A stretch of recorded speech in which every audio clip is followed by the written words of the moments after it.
Good morning, students. This is Malleshwari, Computer Science faculty from the BCA department. Okay, in this session, we are going to discuss about the topic Kerberos. Okay, so here we are going to discuss like what is the Kerberos, okay, and then what it contains, why Kerberos we have to use, and firewall versus the Kerberos, and working of the Kerberos, and advantages, disadvantages of the Kerberos. So these topics, these things we are going to discuss in this session. First, we'll see what is a Kerberos. Okay, first, the literal meaning of this Kerberos is in Greek mythology. Kerberos is a multi-headed dog which guards the entrance of the heads. Okay, it is a Greek word. Okay, it's according to the Greek mythology, it's a multi-headed dog. Okay, so Kerberos is a multi-headed dog according to the Greek mythology. Now we'll see the technical meaning of this Kerberos. So what is the Kerberos means? Kerberos is the authentication protocol implemented on a project antenna at MIT. Okay, so like in technically, what is the three heads means? So this, okay, here the three heads are like authentication, authorization, and accounting. Okay, accounting. So here A is there, he needs a services of B. So that time, okay, so what is the three heads means? Authentication. So the authentication means he needs this B services, he want to access the server, so he need a services of this one. So that time this authentication confirms that this person is a valid, okay, valid user of the network. So that is authentication. Next, authorization. So authorization means granting to the specific type of the services to the user based on their authentication, like how he has to, okay, how he has to take the services of this server. Okay, like it gives the permission, like it granting the specific type of the services, which services he requested now. So it can be authorized by the this one authorization. So the next one is accounting. So the accounting means a tracking of the consumption of the network resources by the user. So it holds all the information, like how long the user communicates, how long the client communicates with the server, and then what are the services he can provide, like all this can be tracked by the accounting. So that is a three headed for the Kerberos technically. Okay, so the antenna provides an open network computing environment, so this it provides, so each user has a complete control of its workstation, but the workstation cannot be trusted completely to identify its user to the network services. So here a wants to A wants the services of this server. So how can this server trust this one? Okay, so that is a problem here. So each user has complete control of its workstation, but the workstation cannot be trusted completely to the identity of its user to the network services. Okay, so at that time what happens means Kerberos acts as a third party authenticator. So Kerberos acts as a third party authenticator. Okay, so it helps the user to prove its identity in various services and vice versa. Okay, so what it will do, whenever A wants the service, whenever A want to access the B, okay, so that time this KDC acts as a third party. It, okay, it provides the authentication to this person. Okay, so that time he can communicate with B.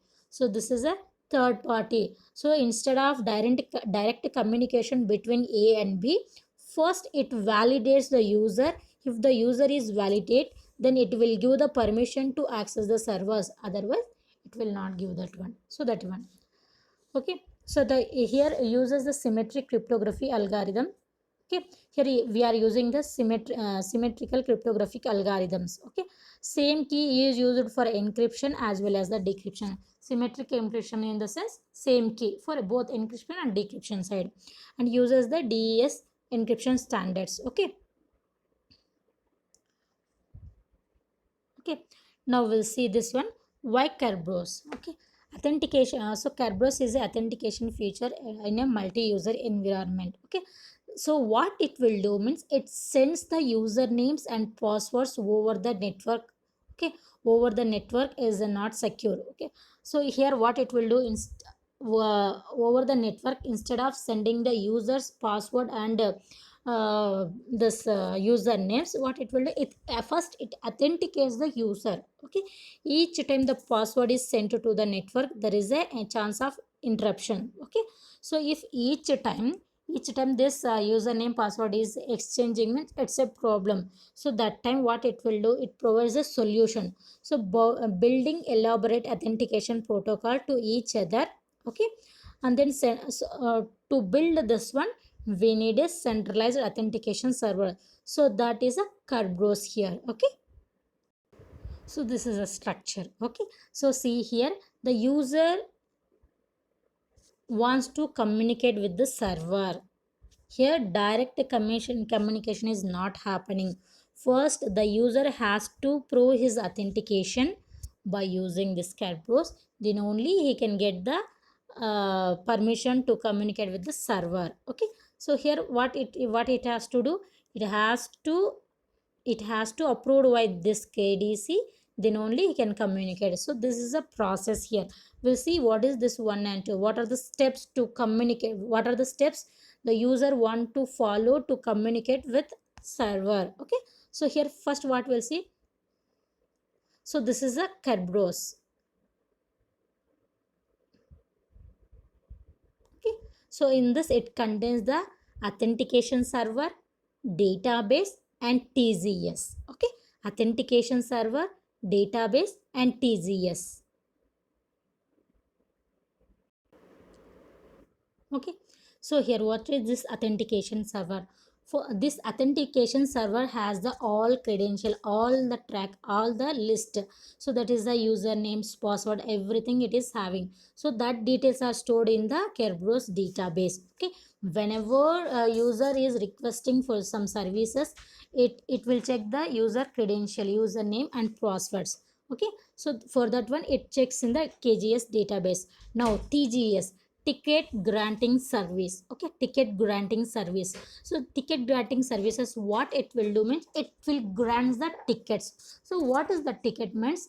It contains the username and password. Okay, so see here, the if the user want to communicate with the server, so it needs a ticket.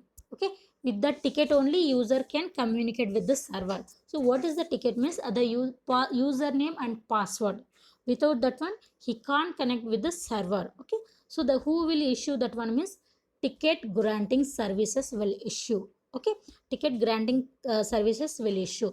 So here also the user cannot directly communicate with the TCS. First what it has to do, it has to request to the it has to request to the authentication server. Okay, so like I want a TCS. Okay, I want the TCS, I want to communicate with the TCS. Okay, now what it will do, it will check the this user whether he is a valid user or not. Okay, so that it will check in the database. Okay, next if he is a valid user, and then it will grant that one, it will send some session that we will see in a detail step by step.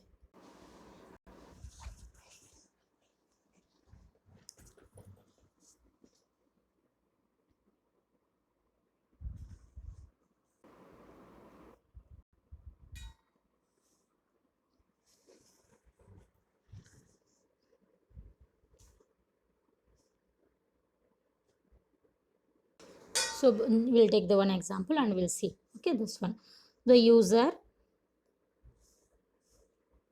Okay, user logins, this is a user, this is a network services. Then what he wants say services of this network. So that time what happens, this user, okay, he send a request to the he sends a request. Okay, request to the AES, authentication services. I am the user soup and need a ticket to get the tickets. Okay, here that's a plain text only, not encrypted format.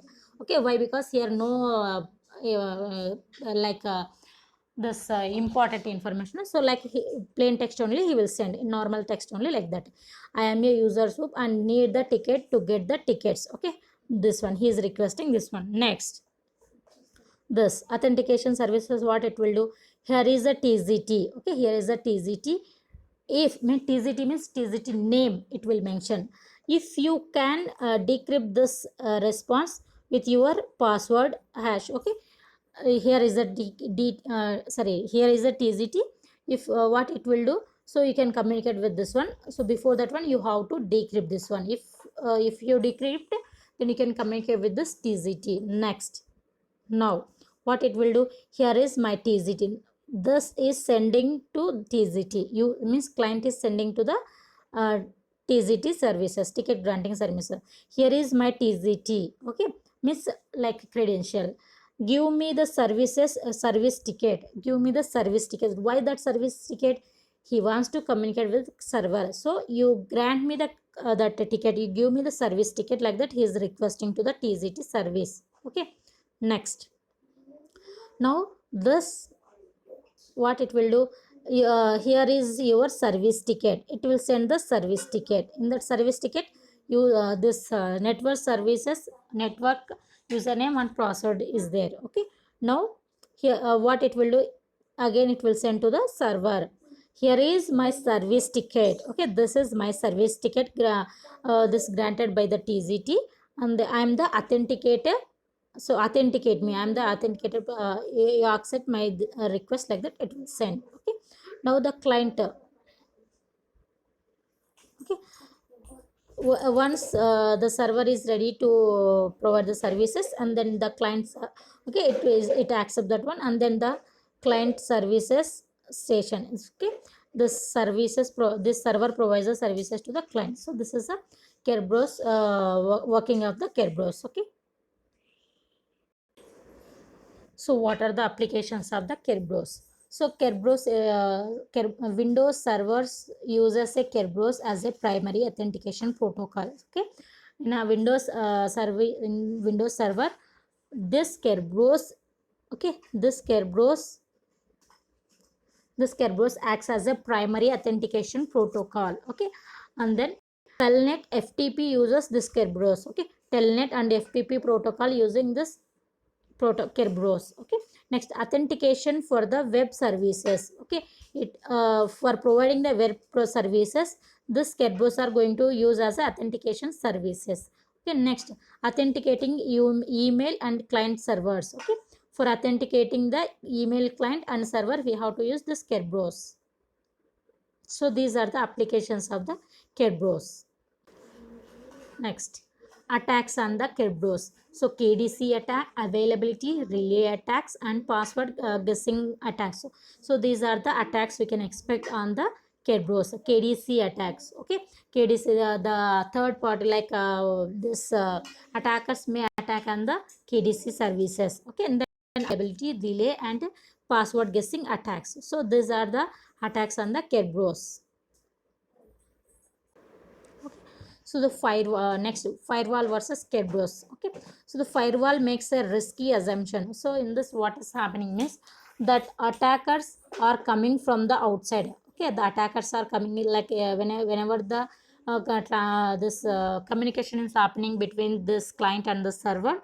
So there the attackers are coming from the outside. Actually, this really the attacks influently come from the within only. So like more people are there within the organization. Because of that also, it assume that bad guys are on the outside, while really damaging ones can be inside only. Okay, so restrict use of internet. Next, Kerberos assumes that the network connections are weak link in the network security. So this Kerberos assumes that the network connections, okay, are weak link in the network security. So that's why only it is checking, it is providing like authenticating the user, and then the once the user is authenticated, it provides the services like that. Okay,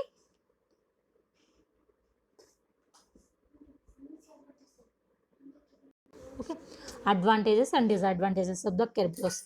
So advantages, the passwords are never sent across the network unencrypted. Here also, every time whenever the password is sending, here we are encrypting and sending. Okay.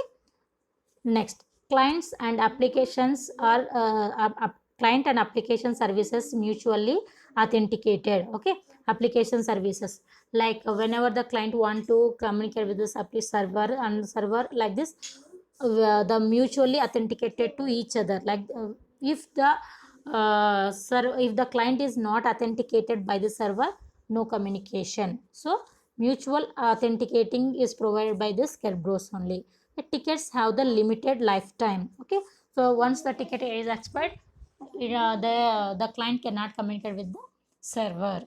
Okay, authentication through as AES only has happened once. Okay, once first, whenever the client requests the authentication server, only that time only it is communicated with the authentication service. Once it got the ticket of this TZT, then after that it won't communicate with the AES, then directly it is communicated with the TZT only. Sharing the secret key is more efficient than the public keys. Okay, sharing the ticket is more efficient than the public keys. Okay, disadvantages: Kerberos only authentication for clients and services, vulnerable to the users and making poor password choices. Okay, next, clients MC and services. MC is designed with the Kerberos authentication in mind. Okay, so these are the advantages and disadvantages of the Kerberos. Okay, thank you. If you have any doubts, please mention in the comment section.